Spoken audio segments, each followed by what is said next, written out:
اللہ کے محبوب علیہ السلام نے ارشاد فرمایا کسی شخص کے لیے تین چیزیں اس کی خوش بختی کی علامت. ایک فرمایا کہ الدار الواسع، کشادہ گھر اگر کسی کو مل گیا.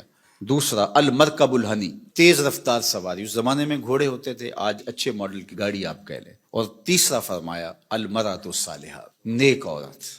نیک عورت اللہ کا انعام ہے. اس کی تشریح بھی فرمائی کہ نیک عورت کون ہے. فرمایا جب تم اسے حکم دو تو وہ بجا لائے، اور جب تم اسے دیکھو تو تم خوش ہو جاؤ. تو یہ نیک عورت کی علامت بیان فرمائی گئی. تو نیک عورت آنے والی نسلوں کی ضامنہ بنتی ہے.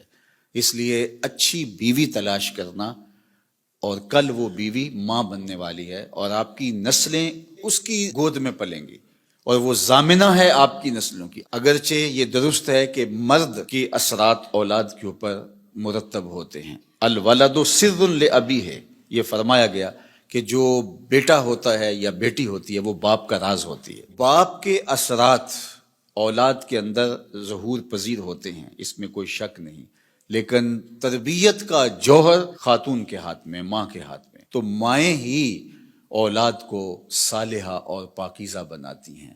اللہ اکبر. اگر ماں مائی راستی ہو تو بیٹا فرید الدین گنج شکر ہوتا ہے، اور ماں ام الخیر ہو تو بیٹا شیخ عبد القادر جیلانی ہوتا ہے، اور اگر ماں فاطمہ ہو تو بیٹا حسین ابن علی ہوتا ہے. اس لیے جو نکاح کا معیار اسلام نے دیا ہے، اللہ کے محبوب علیہ السلام نے ارشاد فرمایا عورت سے نکاح 4 وجہ سے کیا جاتا ہے. یعنی کوئی بھی کسی سے نکاح کرتا ہے تو اس کے جو دواعی ہیں، جو محرکات ہیں، وہ 4 ہیں. سب سے پہلا فرمایا لمالہا، عمومی طور پہ یہ لوگوں کے رویے ہیں جو حضور نے بیان فرمایا. مال کی وجہ سے لوگ کسی سے نکاح کا رشتہ جوڑتے ہیں. دوسرا فرمایا لحسبہا، کسی کے حسب و نسب کی وجہ سے، خاندانی وجاہت کی وجہ سے رشتہ جوڑا جاتا ہے. تیسری بات فرمائی ولجمالہا، کسی کی خوبصورتی کی وجہ سے رشتہ جوڑا جاتا ہے. اور پھر آقا کریم علیہ السلام نے چوتھا فرمایا لدینہا، کسی کے دین کی وجہ سے اس کے ساتھ رشتہ جوڑا جاتا ہے. پھر آقا کریم نے فرمایا کہ تم اپنے غلاموں کو تلقین فرمائی کہ تم نکاح کرتے ہوئے دین دیکھا کرو. اللہ اکبر. دین کی بنیاد پر، ہاں اگر باقی چیزیں بھی دین کے ضمن میں آئیں، دیندار خاتون صاحب جمال بھی ہو، صاحب کمال بھی ہو، صاحب مال بھی ہو، حسب و نسب کے اعتبار سے بھی وہ اعلیٰ مرتبے پہ فائز المرام ہو، تو یہ اچھی بات ہے، مل جائے. لیکن پہلی چیز جو ہے اس کا دین ہے. چونکہ اگر خاتون دیندار ہوگی تو نسلوں میں دین پھیلے گا.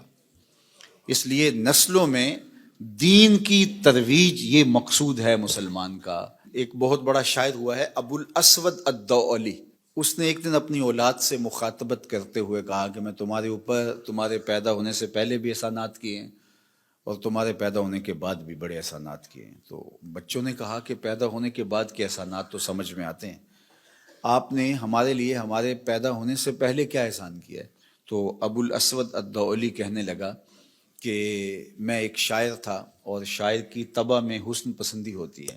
میں جب اپنی شادی کے مرحلے میں پہنچا اور نکاح کرنے کا میں نے سوچا، تو ظاہر ہے میری ترجیح تو یہی تھی کہ میں کوئی خوبصورت عورت تلاش کروں.